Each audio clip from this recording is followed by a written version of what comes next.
크게 네 가지의 항목으로 구분을 좀 해봤습니다. 그래서 제조 혁신은 설비 데이터가 핵심이다라고 하는 주제들은, 데이터가 중요하다고 하는 부분들은 수도 없이 들으셨을 텐데, 이 데이터들을 어떻게 활용하고 그래서 활용한 사례들을 통해서 최종의 목적점은 어디인지, 그런 부분들을 네 가지의 항목으로 최종의 자율제조까지 연계되는 부분들을 말씀드리도록 하겠습니다. 인트로 화면입니다. 자동차의 엔진 같은 부분들은 특수한 스캐너 같은 장치들이 있어야만 그 안에서 엔진 보조가 일어난다든가 하는 부분들을 확인할 수가 있는데요. 예를 들어서 자율주행 차량이라고 했을 때, 자율주행 차량들이 드라이빙은 잘하는데 어느 순간인가 일정 부분 노후해서, 아니면 짧은 기간이라도 차를 엄청나게 많이 타가지고 자율 운행을 하는 중간에 목적지까지 잘 데려다 주려고는 하지만 자기의 상태도 잘 모르고 계속 고속도로를 달리고 있다라고 하면, 그거는 목숨을 어떻게 담보로 계속 그 차량을 타겠는가 하는 거죠. 그런 것처럼 우리는 이전과는 굉장히 다른 시대에 분명히 살고 있다고 생각을 하고 있습니다. 또 한 가지는 그 SDF에 대한 개념에 대해서 한 가지만 좀 부연 설명을 좀 하나 드리면, SDF 이전에 SDR이 90년대 중반에 있었고요. 2000년대 들어오면서부터는 SDV가 있었습니다. 그래서 지금 이제 한참 실현을 해가는 중이고, 꽤 많이 우리가 모르는 사이에 SDV가 실현이 되고 있고, SDF까지 이제 오게 됐습니다. SDR은 소프트웨어 디파인드 라디오입니다. 라디오 커뮤니케이션인데, 그 라디오에 대한 부분들이, 그 무선 통신에 대한 부분들이 발전된 게 스마트폰입니다. 하고 SDV는 애플카가 대표가 됐었는데, 지금 웬만한 회사들도 많이 소프트웨어 업그레이드를 하면서 그 성능이 바뀌기도 하고, 어떤 거는 뭐 스포츠 모드, 어떤 거는 뭐 노멀 모드, 세단 모드 해가지고 이제 그 안에 있는 옵션들을 다, 특히나 이제 BMW 같은 경우는 잘 구성들이 되어 있는데 그렇게 이제 활용을 한다든가 하는데, SDF는 사실 훨씬 더 어려운 점들이 있습니다. 이 앞에 두 가지는 하나의 제품화되어 있는 단일 기능들이라고 하면, 뭐 SDF는 생태계의 환경을 다 바꿔야 되는 부분들이라서 사실은 일괄적으로 어느 한 회사가 노력한다고 되는 부분들은 아닙니다. 근데 그럼에도 가장 중요한 부분들이 어떤 것들이 있는지 말씀을 좀 드리려고 합니다.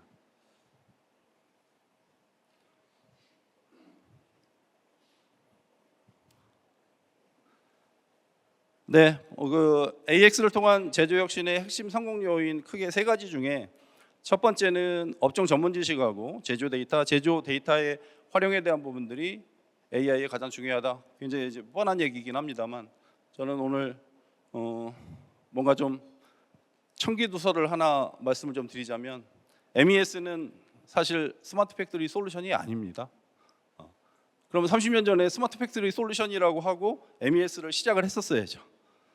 근데 지금에 와가지고 스마트 팩토리 솔루션이라고 하고 조금 있으면 이제 오토노머스 이제 솔루션이라고 이제 해야 될 판입니다. 근데 왜 그러냐면, MES가 없으면 스마트 팩토리를 할 수 있을까요? 오토노머스를 할 수 있을까요? 역으로 생각해 보시면 사실은 MES를 배제하고서는 생각하기 어려운 부분들입니다. 왜 그러냐면, 업종 전문 지식하고 제조 데이터라고 하는 부분들이 MES에 녹여져 가지고 결과적으로는 MES 시스템이라고 하는 곳에 그 안에 있는 데이터들을 보면, 이런 절차로 생산을 했구나, 이런 과정으로 되어 있구나, 이런 의미들은 이렇구나라고 하는 부분들이 디지털 트윈을 통해서 사실은 실현되고 있는 거죠. 또 디지털 트윈에 대한 개념들을 오해하시는 부분들이 있어서 이거 잠깐 짚고 넘어가겠습니다. 기록이 되어 있는 것처럼 행위, 속성, 결과에 대한 부분들인데, 이 부분들에 대한 예는 혹시나 그 미드의 웨스트월드라고 하는 드라마를 보시면은 뭐 굉장히 잘 알 수 있는데, 거기 보면은 서구 쪽에 서부 시대를 가장을 해서 서부 쪽에다가 인공지능 로봇들이 사는 세상들을 만들어 놓고, 주라시 파크처럼 만들어 놓고 그 안에 이제 놀러 가가지고 벌어지는 여러 가지 일들인데, 최종에는 거기에 있는 인공지능 로봇이 인간 진짜 세상에 나와가지고 인간들하고 섞여가지고 구분이 안 되는 그런 이제 로봇들이 이제 탄생을 하게 됩니다. 근데 그렇게 되려고 하면, 그렇게까지 되려고 하면 뭐를 해야 되겠는가라고 하는 거죠. 그냥 단순히 디지털 세상에 쌍둥이가 있고 하는 그런 의미가 아니라, 여러분들이 지금 행위를 하고 그렇게 나오는 여러 가지 속성들, 결과에 대한 부분들이 결과적으로는 전부 다 디지털 데이터로 표현될 수 있어야만 된다는 겁니다. 그래서 그냥 단순히 모델링 되어 있고 뭐 두 가지가 비슷해 보이고 하는 그런 측면이 아니라 이 세 가지의 부분들이 가장 중요하다라고 하는 부분들인 거고, MES는 특히나 현장에서의 이런 업종 전문 지식하고 그런 제조 데이터를 통해서 사실은 디지털 트윈화해서 다 MES에 남아 있다, 이렇게 보시면 될 것 같습니다. 그래서 이런 부분들이 AI하고 접목이 됐을 때 실현이 된다고 보고 있습니다.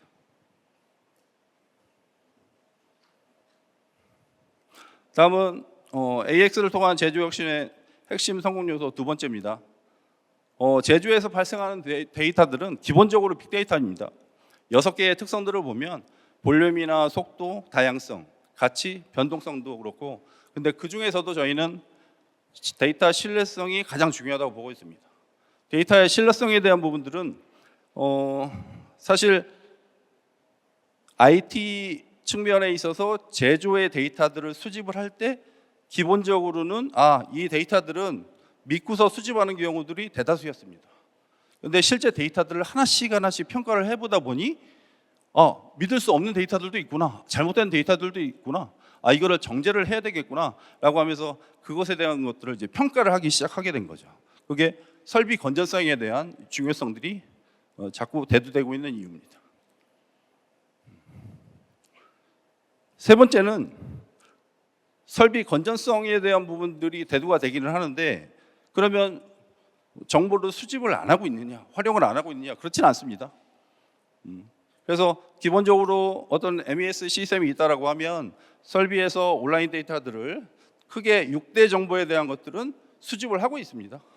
그래서 6대 정보면 웬만한 정보들은 다 수집을 하고 있는 것처럼 보이지만 데이터의 밀도하고 데이터의 총량, 이런 것들을 봤을 때는 사실 일부분이라고 볼 수 있고, 또 한 가지는 설비 내에 남아있는 데이터, 수집하지 않는 데이터는 생각보다 상위로 전송하는 데이터보다 많은 부분들이 남아 있습니다.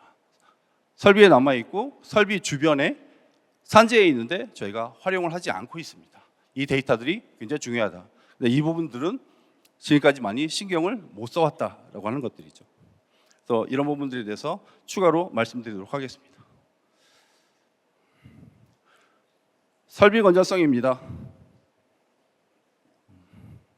우선 설비라고 하면 고장이 안 나야 좋고, 고장이 나더라도 빨리 고칠 수 있으면 좋고, 고장이 최대한 오랫동안 안 났으면 좋겠고 라고 하는 부분들이 있는데, 그런 부분들을 상태 파악을 하기 위해서 설비 건전성 지수라고 하는 건강도 지수라고 하는 부분들이 있습니다. 이런 부분들을 지수화해서 하고 있는데, 완전한 국제 표준은 아니지만 PHM 학계라든가 소위 예지보전이라고 하는 부분에 있어서는 이러한 지수들을 활용해서 사용을 하고 있습니다. 다음에 제조업별로 중요도를 보면 설비 건전성에 대한 부분들이 아무래도 제품의 크기가 점점 작아지고, 그다음에 공정 미세화가 진행될수록 이 설비 건전성에 대한 부분들은 굉장히 중요한 역할을 하고 있고, 또 이거 자체가 제조 경쟁력인 경우가 많습니다. 다음에 여러 가지 지수에 대해서 관련된 부분들의 요인들로서 그 잘못되어 있는 사례들, 문제가 있는 사례들도 많이 확인할 수가 있습니다. 근데 그럼에도 제일 중요한 부분들은 제조 시간에서 제조 절차, 그다음에 최종 품질로 영향을 미치는 단계로 해서 설비 건전성의 영향 사례를 볼 수 있습니다. 설비 건전성에 영향을 미치는 요인 중에는 사실 기계적으로, 정기적으로 굉장히 다양한 원인들이 있긴 합니다만, 7번째의 데이터하고 디지털 요인은 최근에 강조가 되고 있습니다. 센서들이 점점 민감해지고 있고요. 데이터 수집 주기가 점점 빨라지고 있고, 그래서 기본적으로 빅데이터들을 어떻게 처리하는 방법들이 필요한데 그런 것들을 제대로 처리하지 못한다고 하는 것이죠. 근데 이 부분들이 가장 중요한 부분들 중에 하나는 설비 담당 엔지니어의 영역으로 사실을 치부하고 있다는 겁니다. 그래서 엔지니어가 알아서 하는 영역이고 잘 보이지 않는 영역이고, 엔지니어가 알아서 잘 해주면 문제가 생기면 그걸 잘 처리해주고 라고 하겠지라고 하는데, 이제 자율운영 시대로 가고 자율제조로 하려고 하면 엔지니어가 그 현장에 계속 있거나 아니면 문제가 터졌을 때 그 부분들을 즉시 달려가가지고 해결할 수가 없다는 거죠. 아예 문제가 안 생기도록 하거나 문제가 생겼다고 하더라도 사실상 엔지니어가 투입되지 않고 자동적으로 해결할 수 있는 부분들이 가장 좋은 방법입니다. 그렇게 할 수 있는 방법들의 전제 조건들이 됩니다. 그래서 저희는 설비 건전성 확보를 하기 위해서 설비를 자가 진단할 수 있는 솔루션들을 개발을 했습니다. 그래서 각각의 데이터들의 기본적인 특성들을 보면 크게 스트리밍 데이터하고 그다음에 설비에 남아 있는 로그 데이터하고 크게 두 가지로 구분을 할 수가 있는데 설비 내에 관련된 모든 데이터들 그다음에 발생하는 설비의 그런 각가지 종류의 데이터들을 다 확인을 해서 정량적 인자를 다 확인을 해서 설비 모니터링 그다음에 예측을 통한 예지 보정까지 발전을 하고 있습니다. 이런 부분들이 자체 검증과 자가 진단이 지속적으로 이루어질 수 있도록 해야만 됩니다. 그다음에 설비 건전성 확보에 있어서 중요한 부분들이 하나가 사실은 요 레벨 제로에 해당되는 부분들은 지금까지 많이 신경을 안 쓰는 부분들이었습니다. 그래서 레벨 1 정도의 그 기본적인 컨트롤러에서 데이터가 발생이 되면 상위로 송부를 하고 설비 온라인이라고 하죠. 그러면 상위에서 MES나 MES 이외에 다른 관리하는 시스템들에서 그 데이터를 활용하는 것들이 대부분이었었는데 앞서 말씀드렸던 것처럼 레벨 제로에 눈에 보이지 않거나 아니면 설비의 구석에 있는 어떤 컴포넌트에 있거나 별도로 부착되어 있거나 하면서 수집되어야 되는 그런 항목들이 늘어나고 있습니다. 그다음에 표준 로고도 있지만 비표준 로고도 있고 그다음에 필드버스라고 하는 우리가 반도체 쪽에서는 섹잼이다, EDA다 여러 가지 프로토콜도 사용을 하고 있고 일반 제조에 있어서는 프로피넷이다, 모드버스다 각가지 프로토콜을 사용하고 있는데 현재의 표준화된 프로토콜만 한 60, 70종류가 됩니다. 국제 표준으로 되어 있는 부분들이. 그러면 그렇게 정형화되어 있는 부분들하고 그 비정형화되어 있는 부분들을 다 처리를 해서 설비 건전성을 확보를 해야 되는 상황들입니다. 생각보다는 굉장히 어려움이 많습니다. 이런 부분들을 저희는 설비의 자가진단 솔루션들을 도입을 해서 성공한 사례들이 몇 가지 있습니다. 또 그런 부분들에 대해서 자세히 설명을 좀 드리도록 하겠습니다. 그래서 현재의 설비는 반도체 장비들인데 앞서 일부 말씀드렸지만 디바이스가 미소화되고 공정이 작아지고 공정이 미소화될수록 중요해지는 설비의 건전성이 중요해지는데 거기에 사용하는 설비 진단 솔루션입니다. 기본적인 기능들이 여러 가지가 있습니다만 최종에는 AI 진단까지 저희가 수행을 하려고 하고 있고요. 아직은 반도체 장비들도 기본적인 데이터를 수집을 하고 통계 분석으로 추이 정도만 확인을 좀 하고 있습니다.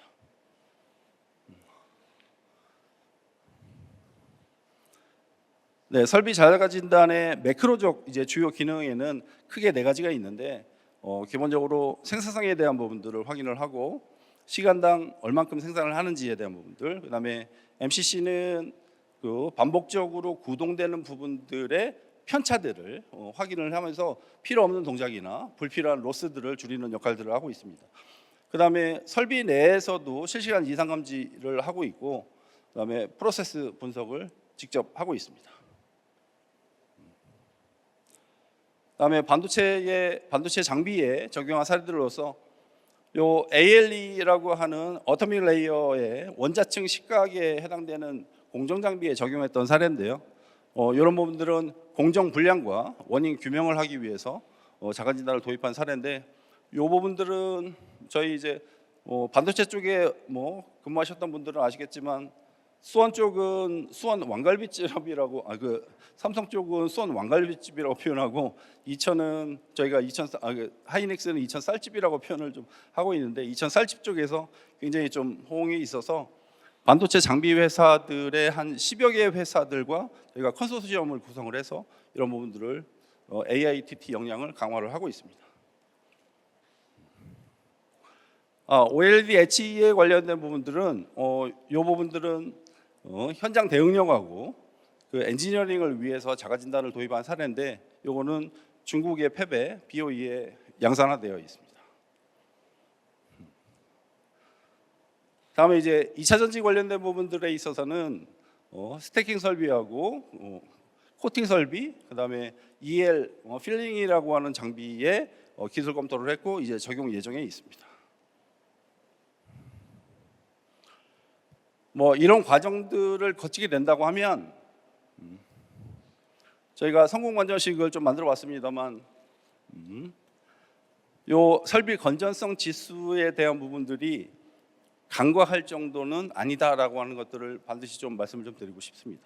그래서 지금 DX하고 KX, CX 뭐 세 가지에 대한 부분들이 있는데 앞서 말씀드렸던 것처럼 업종 지식에 대한 부분들, 그다음에 노하우에 대한 부분들, 그다음에 제조업종에 있어서 고객의 경험들이 기본 정보로 들어가나 AI를 적용할 때에는 설비 건전성 지수에 대한 부분들을 반드시 확인을 하셔야 된다라고 하는 부분들의 성공 만전식을 저희가 한번 세워봤고요.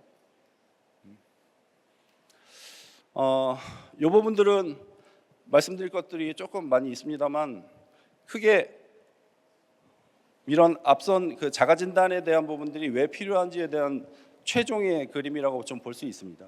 자율 제조 공장으로 제조 혁신이 일어나려고 하는 이유 중에 하나는 기존의 공장들이 각각의 시스템들로 데이터도 운영을 하고 있고 나름대로 데이터를 수집을 하고 분석을 하고 있으나 하부단의 그 설비들에서 발생하는 데이터들은 설비가 사용하는 게 아니고 설비들은 데이터의 생산자고 상위로 데이터를 올려서 제조 라인에 있어서 제조사에서만 데이터를 활용을 했었습니다. 그러면 하부단에 있어서의, 그러니까 설비단에 있어서의 관리들은 대부분 설비 제조사의 엔지니어들이 현장에 들어가서 다 사람들이 엔지니어들이 그런 부분들을 분석을 하고 확인을 했다는 거죠. 더더군다나 안에 있는 정보들을 밖으로 외부로 보안 때문에 유출할 수 없는 부분들이 있다 보니까 엔지니어가 반드시 들어가야만 됐었습니다. 그래서 가장 첨단 하이테크 산업의 반도체 라인이나 디스플레이 라인 같은 경우에는 데이터를 가져 나오지도 못하고 엔지니어가 들어가서 100% 메인터넌스를 해야 되다 보니 역설적으로 100% 사람이 해야 되는 상황들이 벌어지게 된 거죠. 그래서 지금은 이제 그 부분들을 다 타개하고자 작년에 세미콘 코리아의 스마트 매니팩처링 포럼이 있었는데 그때 삼성전자의 이성훈 부사장님께서 나오셔가지고 아예 반도체 장비 회사들한테 요구를 하고 했어요.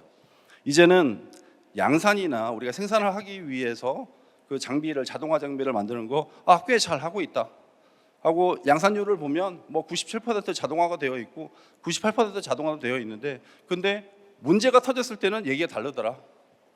트러블 슈팅을 하려고 하면 100% 사람이 들어가야 되고 장비를 셧다운 해야 되고 라인에서 배제시켜야 되고요. 그다음에 메인터넌스를 하려고 하더라도 100% 사람이 들어가야 된다. 그렇게 되면 정말 무인화를 넘어가지고 자율 제조를 하려고 하는 데 있어서는 할 수 있는 게 아무것도 없더라. 그러니 그동안 세워놓는 장비를 세워놓고 운영하지 못하는 시간의 기대 효과에 대한 부분들, 그 기회비용에 대한 부분들을 그걸 장비 쪽에서 설계하는 쪽으로 변환해서 재투자를 해야 된다. 뭐 이런 말씀을 하시고 왔어요. 그래서 지금은 아까 첨단 제조 쪽에 투자들이 가파르게 올라가고 있다고 하는 것 중에 하나가 삼성은 2030년도까지 선언을 했습니다. 자율제조를 운영을 하겠다. 그래서 호봇하고 그 휴머노이드 로봇까지 포함해가지고 꽤 많이 진도가 나가 있습니다. 하고 정말 의사결정 단계만 거의 남아있는 상태인 거고 하이닉스 같은 경우에는 2033년도까지 그 자율제조 팹을 운영하기로 했고 2027년도 8년도에 스마트 팹을 원산면에 운영을 하게 될 겁니다. 그래서 스마트 팹을 한번 거쳐서 2033년도에 이제 자동화 그 오토노머스 팹을 운영하게 될 텐데 그래서 그런 현실이 좀 있습니다. 근데 그럼에도 불구하고 기존에 이제 문제가 있는 부분들을 해소를 하기 위해서 그러면 오른쪽의 투비는 뭐가 중요하냐? 아까 SDF 개념에 대한 부분들 일부 말씀드렸습니다만 상위의 시스템들이 각각의 DB로 운영을 하고 할 때 통합되어 있는 DB하고 통합되어 있는 정보하고 기존 정보하고 서로 주고받을 수 있는 정보들이 유기적으로 연계되지 않으면 자율 운영을 할 수가 없습니다. 그래서 저희 미라콤에서는 다행히 요 MDP 기반의 미라콤 디지털 플랫폼 기반의 시스템 통합을 이미 만들어 놓았습니다. 만들어 놓았고 두 번째 전제 조건은 현장에서의 자동화된 시스템들이 사실 좀 요 5G까지 표현이 되어 있는 것처럼 무선으로 하든 유선으로 하든 그런 자동화되어 있는 통신 방식으로, 그다음에 각각의 자동화된 기기들 AMR, AGV 아니면 뭐 일반적으로 기존에도 사용하고 있던 OHT까지 포함해가지고 모든 장비들, 자동화 장비들을 사용을 해서 고도화된 무인 자동화를 실현을 해야 됩니다. 두 번째 전제 조건이고요. 세 번째 전제 조건은 설비 자체가 자기의 건강을 책임지는 설비 자가 진단을 해야만 됩니다. 그래서 설비의 자가 진단은 사실은 자율 제조에 있어서의 마지막 방점이 됩니다. 이 세 가지가 모두 원활하게 수행될 때, 당연히 이 세 가지를 수행하는 세 가지가 완전해지는 데 있어서는 AI에 대한 접목은 사실은 이제는 디폴트로 적용을 해야 되는 상황들이 됐습니다. 그래서 이런 전제 조건들을 말씀을 좀 드리고, 거기에 저희는 설비 자가 진단까지 포함해서 준비가 되어 있다라고 하는 것들을 말씀을 좀 드리고 싶고요. 데이터가 중요하다는 것들은 뭐 아무리 강조해도 지나치지 않습니다만, 그럼에도 불구하고 설비 건전성이라고 하는 부분들이 추가로 고려해야 될 하나의 팩터 대상이 되고요. 그다음에 그런 데이터들을 잘 활용하기 위해서는 설비에서 자가 진단이라고 하는 부분들이 반드시 필요하다라고 하는 것들. 그래서 이런 부분들이 원활하게 이루어졌을 때는 자율 제조를 위한 성공 AX의 핵심이 될 것이라고 믿어 의심치 않습니다. 그래서 저희 미라콤에서는 앞서 말씀드렸던 것처럼 MDP 기반의 통합 시스템에 대한 플랫폼도 준비가 되어 있고, 고도화된 무인 자동화를 할 수 있는 하드웨어 파트에 대한 부분들도 협력을 해서 진행을 하고 있고, 그래서 자가 진단 솔루션까지 있기 때문에 향후의 자율 제조는 미라콤에 맡기셔도 되지 않을까, 그렇게 생각을 하고 있습니다. 감사합니다.